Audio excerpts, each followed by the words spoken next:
মুসলমানদের ঘরে ঘরে পণ্যগুলি ঢুকায় দিব। পণ্যগুলি ঢুকায় দেওয়ার কারণে মুসলমান এই পণ্যগুলি যখন গ্রহণ করবে, পণ্যগুলির মধ্যে হারাম থাকবে। আর মুসলমানের পণ্যগুলি, এই পণ্যগুলি মুসলমানদের কাছে আমরা অল্প লাভে বিক্রি করে অল্প লাভ করতে করতে যখন মান ভালো আমরা দিব, আর আমাদের পণ্যগুলি মানুষ কিনবে। পণ্যগুলি কেনার কারণে মানুষের এমন অবস্থা হয়ে যাবে, আমাদের পণ্যগুলি ছাড়া, ইহুদির পণ্য ছাড়া তারা এখন চোখে দেখবে না। আমরা যেমন সার্ফ এক্সেল কিনি, আমরা কোকা কোলা খাই, আমাদের এই পণ্যগুলো এই যে বাংলাদেশে এমন ভাবে বিস্তার করেছে, এই পণ্যগুলি যখন আমরা কিনি, আমাদের পণ্যের টাকা দিয়া আমাদের মা বোন ভাইদের বুকের মধ্যে তারা গুলি চালায়। একবার যদি চিন্তা করে দেখুন, আবার আল্লাহ রাব্বুল আলামিন পৃথিবীতে আমাদের পাঠাইছে গো। আল্লাহ আমাদের সম্মানী জাতি করেছে। আমাদের কাছে আমাদের সন্তানের মর্যাদা অনেক বেশি, সন্তানের মর্তবা অনেক বেশি। আমাদের কাছে আমাদের ভাই, আমাদের বোন, আমাদের আত্মীয় স্বজন যারা আছে তাদেরকে আমরা অনেক বেশি ভালোবাসি। কিন্তু ফিলিস্তিনের মুসলমান সহ তামাম বিশ্বের মুসলমানগুলো আমার ভাই, আমার মা। যদিও মনে হয় তারা তো আমাদের রক্তের না, কিন্তু তাদেরকে যখন আমরা সুযোগ করে দিব, এক সময় এমন হবে এই সমস্ত ইহুদিরা এত খারাপ জাতি আমাদের নিজের মা এবং সন্তানের বুকে গুলি চালাবে। ঠিক কিনা? সন্তানের বুকে গুলি চালাবে। মোহতারাম হাজিরিন, তো বলতেছিলাম, মহান আল্লাহ রাব্বুল আলামিন আমাদেরকে পৃথিবীতে প্রেরণ করেছেন, আমার নবীকে পৃথিবীতে পাঠাইছেন।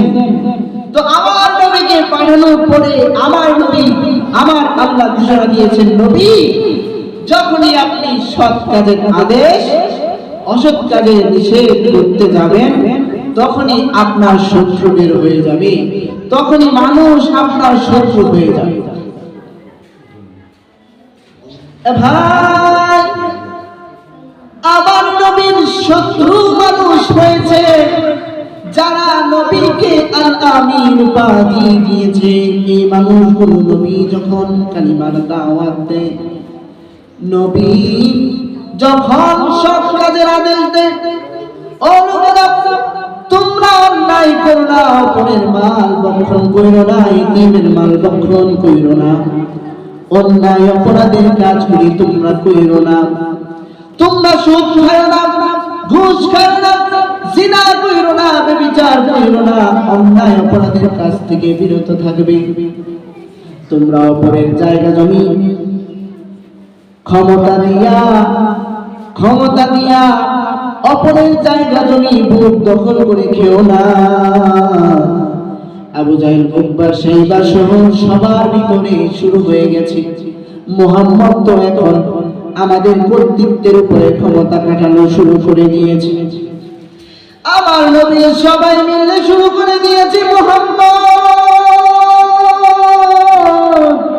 এতদিন তো তুমি ভালো ছিলে, কিন্তু এখন তোমার কি হলো?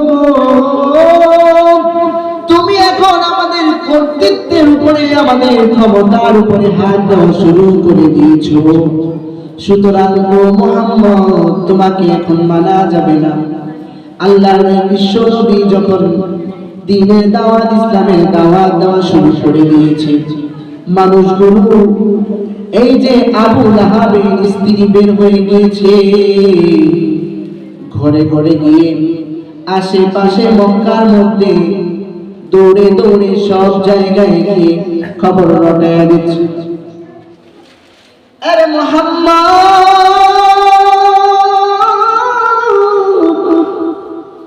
নতুন ধর্ম নিয়ে এসেছে, নতুন ধর্ম নিয়ে মুহাম্মদ এসেছে। তোমরা মুহাম্মদের ধর্ম কিন্তু মাইনো না, কারণ মুহাম্মদ সে যে ধর্ম নিয়ে এসেছে তার তো কোনো সন্তান নাই। একটা দুইটা না, পরপর চারটা সন্তান মুহাম্মদের হয়েছে রে। কিন্তু চারটা সন্তান হওয়ার পরেও বালেগ হওয়ার আগে সন্তানগুলি পৃথিবী থেকে চলে যায়। আপনার আমার যদি সন্তান হয়, বড় হওয়ার আগে যদি সন্তানগুলি পৃথিবী থেকে চলে যায়, বাবার কলিজা ফেটে যায়, মায়ের কলিজা ফেটে যায়। আমার নবী বিশ্ব নবীর চারটা পুত্র সন্তান হয়েছে। আমার নবীর পুত্র সন্তানগুলি বালেগ হতে পারে নাই, বালেগ হওয়ার আগে আল্লাহ উঠায় নেয়।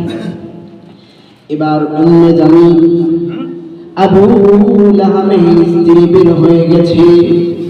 তোমরা কারা গো মুহাম্মাদের ধর্ম মানবে? মুহাম্মদ তো আবতার নেচকাটা নির্বংশ, বলেন নাউজুবিল্লাহ। কথা কি শুনতেছেন আপনারা? ইনশাআল্লাহ শুনলে কথা বলেন না, শেষ করে দিতে নেই।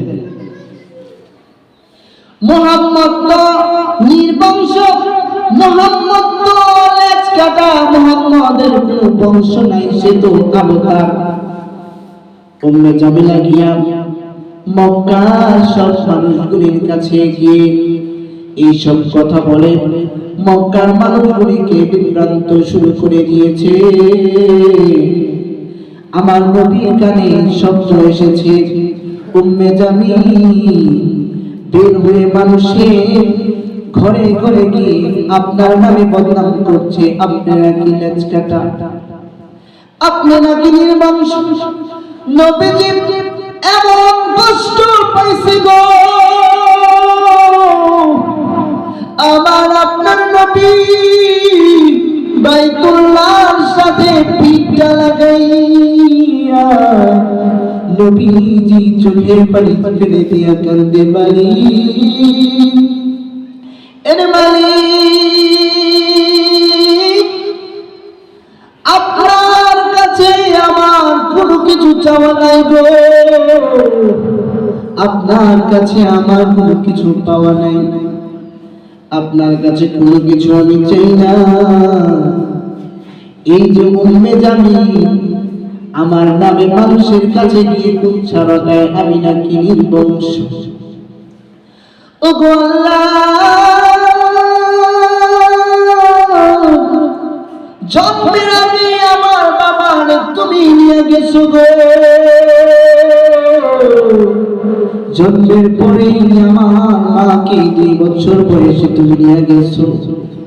এরপরে আমার চাচার কাছে ছিলাম, আমার দাদার কাছে আব্দুল মুত্তালিবের কাছে ছিলাম, আব্দুল মুত্তালিবের কাছেও থাকতে পারি নাই, আব্দুল মুত্তালিবকেও তুমি উঠায় এনেছো। এরপরে আমার চাচার কাছে ছিলাম, কিন্তু যখন আমি নবুয়াতি পেয়েছি, তুমি আমাকে ঘোষণা দিয়ে দিয়েছো মুহাম্মদ তুমি নবুয়াতি প্রকাশ করো। আমি যখন নবুয়াতি প্রকাশ করব, এই সময়ে আমার স্ত্রী খাদিজারে তুমি উঠায় নিয়েছো, আমার চাচা আবু তালেবকেও তুমি নিয়ে গেছো। শুধু তাই না মানে পরপর 4টা সন্তান আমার তুমি দিছো গো, একটা সন্তান পৃথিবীতে বাঁচে নাই, 4টা পুত্র সন্তান পৃথিবীর জমিন থেকে চলে গেছে।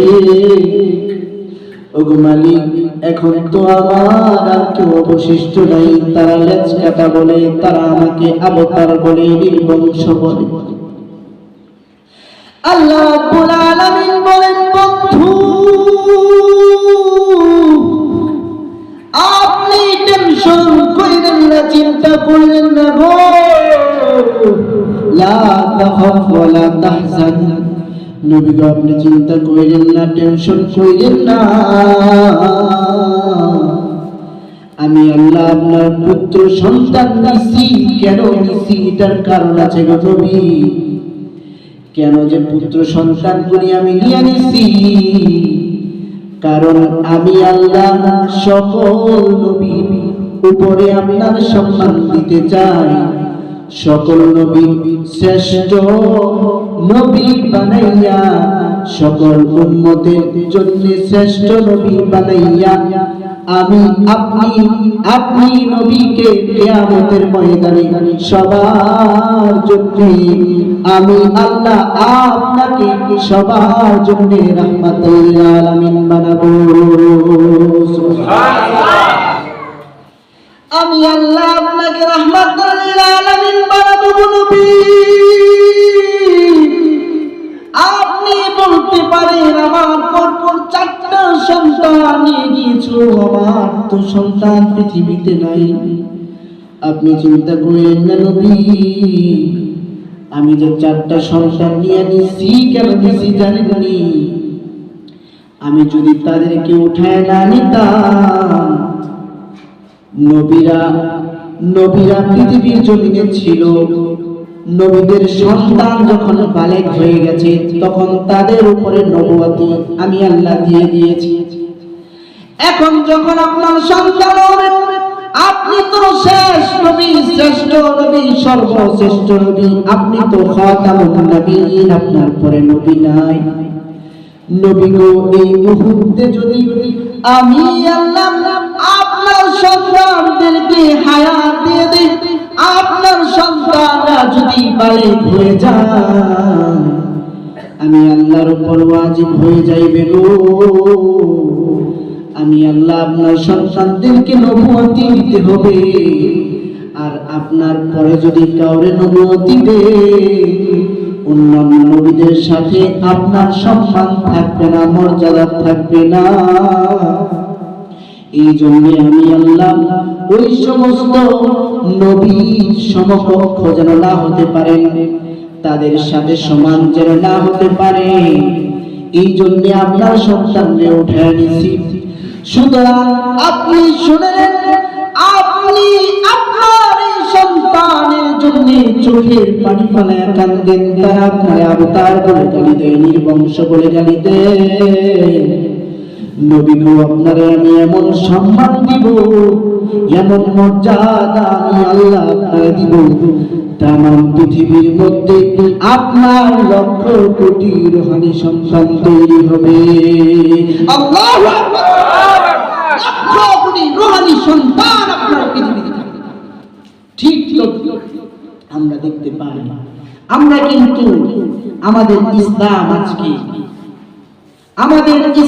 আজকে এমন ভাবে প্রসারিত হয়েছে, আমাদের ইসলাম 50টার মতো রাষ্ট্রতে ঢুকেছে, প্রায় 200 কোটি মুসলমান আমাদের আছে, সবাই কিন্তু আমার নবীর রূহানি সন্তান। সুতরাং নবী, আপনি টেনশন করবেন, কান্না করবেন, আপনার কান্নার কোনো কারণ নেই। নবী গো, আমি আল্লাহ আপনাকে সম্মান দিয়েছি। আল্লাহ বলেন, এখন আলোচনার সময় নাই, আমি সামনে যেতে পারতেছি না, তবে এটাই আল্লাহ বলেন যে ওগো নবীজি, আমি আপনাকে জানায়া দিচ্ছি, তারা আপনাকে লেজ কাটা বলে, তারা আপনাকে নির্বংশ বলে, ইন্না আ'তাইনাকাল কাউসার, আপনি নবী, বিশ্ব নবী, রাহমাতুল লিল আলামিন, আপনি বিশ্ব নবী হওয়ার পরে আপনি আমার পরে আপনার সম্মান আমি দিয়েছি। এত মুজিজা, এত সম্মান, এত মর্যাদা পাওয়ার পরেও আপনি যে ধৈর্য ধরেছেন, আপনার উপর পাথরের আঘাত এসেছে, আপনার উপর তীরের আঘাত এসেছে, আপনার উপরে সব প্রকারের সব ধরনের আঘাত এসেছে। আপনার জন্মের আগে আপনার পিতাকে আমি উঠায় নিয়েছি, আপনার জন্মের পরে 2 বছর বয়সে আপনার মাকে আমি উঠায় নিয়েছি, তারপরে আপনি আপনার দাদার কাছে ছিলেন, আপনার দাদাকে আমি 10-12 বছর বয়সে, আপনার বয়স যখন 10-12 বছর তখন উঠায় নিয়েছি, তারপরে আপনি চাচার কাছে বড় হয়েছেন, চাচাকেও আমি উঠায় নিয়েছি, আপনি আপনার স্ত্রীর কাছে ছিলেন, খুব আদরে ছিলেন, আম্মাজান খাদিজার কাছে ছিলেন, তার কাছে আপনি খুব আদরে ছিলেন, কিন্তু তাকেও আমি উঠায় নিয়েছি। এই সব কিছু করানোর পরেও আমি আল্লাহ রাব্বুল আলামিন আপনাকে এই যে সব ধরনের কষ্ট দিয়েছি, আর তারপরে এই যে এই মক্কার কাফেররা আপনাকে বংশ বলে গালি দিয়েছে, ওগুলো নবীজি আপনি সহ্য করেছেন। আপনার সহ্যের কারণে, আপনার ধৈর্যের কারণে আমি আল্লাহ রাব্বুল আলামিন আপনাকে ইন্না আতাইনাকাল কাউসার, আল কাউসার, হাউজে কাউসার দান করেছি। সুবহানাল্লাহ। রাব্বুল আলামিন আমাদের কথাগুলোর উপর আমল করার তৌফিক দান